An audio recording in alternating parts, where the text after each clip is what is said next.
আসসালামু আলাইকুম, welcome to my YouTube channel and Facebook page. আশা করি আপনারা সকলে ভালো আছেন। আল্লাহর রহমত এবং আপনাদের দোয়ায় আমিও খুব ভালো আছি। তো গাইস, চলে এসেছি নতুন একটি ব্লগ নিয়ে। তো গাইস, আজকের ব্লগটা হলো টাঙ্গাইলের মধুপুরের পীরগাছা রাবার বাগান নিয়ে। তো গাইস, এখন আমি যাচ্ছি রাবার বাগানের দিকে।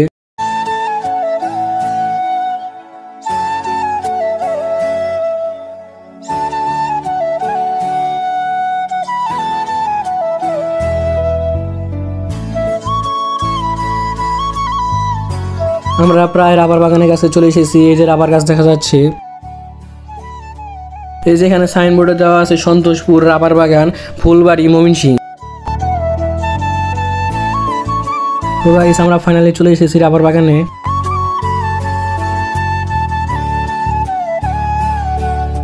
আমরা এখন যাচ্ছি রাবার বাগানের ভিতরের দিকে। টাঙ্গাইলের মধুপুরের পীরগাছা রাবার বাগানে কাঁচা সবুজ রঙের পাতা, বিশাল বিশাল বৃক্ষের সারি, ঠিক যেন স্কেল দিয়ে মেপে মেপে একই সমান্তরে লাগানো হয়েছে গাছগুলো। যত দূরে চোখ যায় শুধু গাছ আর গাছ, চারদিকে সবুজের সমারোহ, দেখলে মন ভরে যায়। গাছগুলোর নাম রাখা হয়েছে রাবার গাছ। মধুপুরের পীরগাছা রাবার বাগানের এই সৌন্দর্য অকৃত্রিম। মধুপুরের পীরগাছা রাবার বাগানের এই সৌন্দর্য অকৃত্রিম। দুই ধারে হাজারো গাছ আর এরই মাঝখানে বিশাল পথ। এই রাবার বাগানের অন্যতম সৌন্দর্য হলো এটি এক এক ঋতুতে এক এক রকমের সাজে সজ্জিত হয়। শীতকালে গাছের সব পাতা ঝরে গিয়ে যেমন রিক্ত হয়, তেমনি বর্ষায় ফিরে পায় তার নতুন আরেক রূপ। এই রাবার বাগানের সামনেই রয়েছে এই বাগানের অফিস এবং কারখানা। 1986 সালে টাঙ্গাইল জেলার মধুপুরের পীরগাছায় অপূর্ব প্রকৃতির মিলনবন্ধনে গড়ে তোলা হয়েছে পীরগাছা রাবার বাগান। এই রাবার বাগানের ইংরেজি নাম হলো পীরগাছা রাবার গার্ডেন। রৌদ্র উজ্জ্বল দিনে মধুপুরের রাবার বাগানের বড় বড় গাছের সবুজ পাতার ফাঁক দিয়ে সোনালী রৌদ্র উকি দিয়ে অকৃত্রিম সৌন্দর্য ভরিয়ে তোলে চারপাশ। সত্যি কথা বলতে আমার এই রাবার বাগানে এসে খুব ভালো লেগেছে। আপনারা যদি চান অবশ্যই একবার এসে ঘুরে যাবেন এখানে। টাঙ্গাইলের এই রাবার বাগানটি 3000 একর এলাকা জুড়ে থাকা এই বাগানের রয়েছে প্রায় 1,54,000 রাবার গাছ। আপনারা যদি গাছ থেকে রাবার সংগ্রহ করে দেখতে চান, আপনাদেরকে অবশ্যই ভোর সকালে আসতে হবে, তাহলে আপনারা রাবার সংগ্রহ করে দেখতে পারবেন।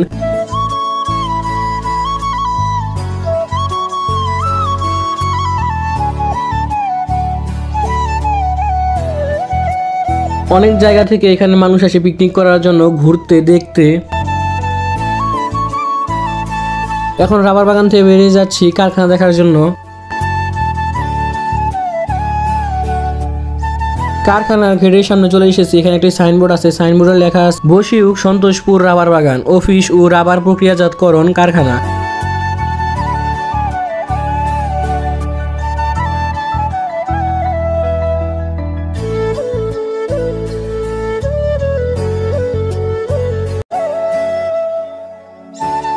এর ভিতরে ঢুকে প্রথমে চোখে পড়বে একটি ছোট মসজিদ।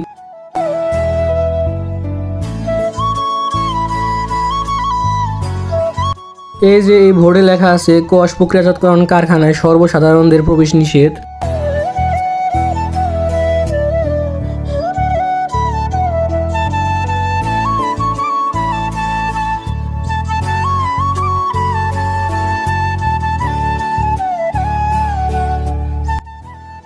ঢুকে বললাম কারখানার ভিতরে।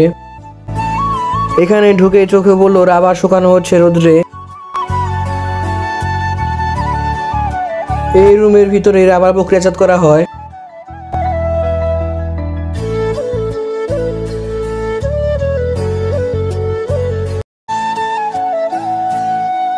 এই কাটারের মাধ্যমে রাবার কাটা হয়।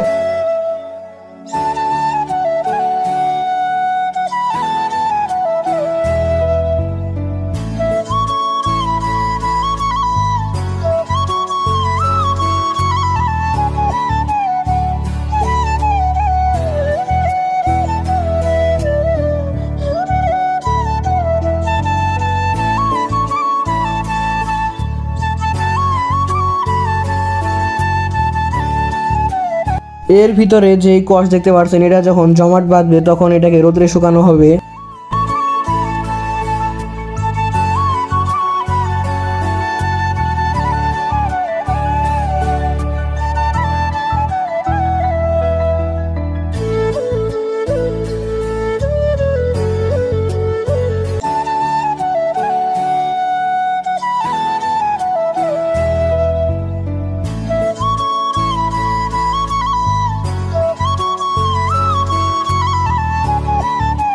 রাবার বাগান থেকে সংগ্রহ করা রাবার দিয়ে টায়ার, অস্ত্রোপচারের গ্লভ, জুতার তলা, বেল্ট, খেলার সামগ্রী, পোশাক ও নানান খেলনা তৈরি করা হয়। এটি মূলত গাড়ির টায়ার তৈরিতে বেশি ব্যবহৃত হয়। রাবার গাছের ল্যাটেক্স বা সাদা কোষ প্রক্রিয়াজাতকরণ করে প্রাকৃতিক রাবার তৈরি করা হয়। এই ল্যাটেক্স থেকে প্রাপ্ত উপাদানকে ভলকাইজেশন ও নানান প্রক্রিয়ার মাধ্যমে উপযোগী করে তোলা হয়। এই রাবার দিয়ে ইরেজার ও বিভিন্ন ধরনের জলরোধী পোশাক তৈরি করা হয়।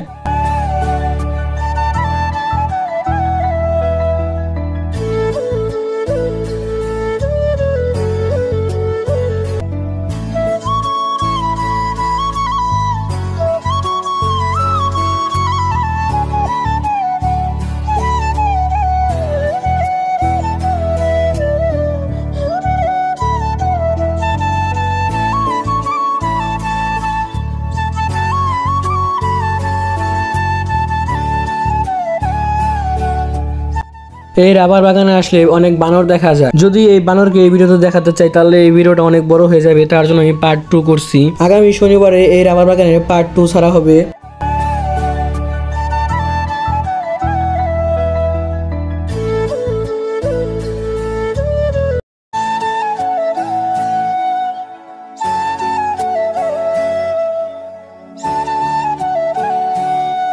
তো গাইস, আজকের ভিডিওটা এই পর্যন্তই। আপনাদের যদি আমার আজকের এই ভিডিওটা ভালো লাগে অবশ্যই একটি লাইক করবেন, একটি কমেন্ট করবেন, আর আপনি যদি আমার চ্যানেলে নতুন হয়ে থাকেন অবশ্যই সাবস্ক্রাইব করে রাখবেন, আর আমার ফেসবুক পেজটা ফলো দিয়ে রাখবেন। আপনারা সকলে ভালো থাকবেন। আল্লাহ হাফেজ।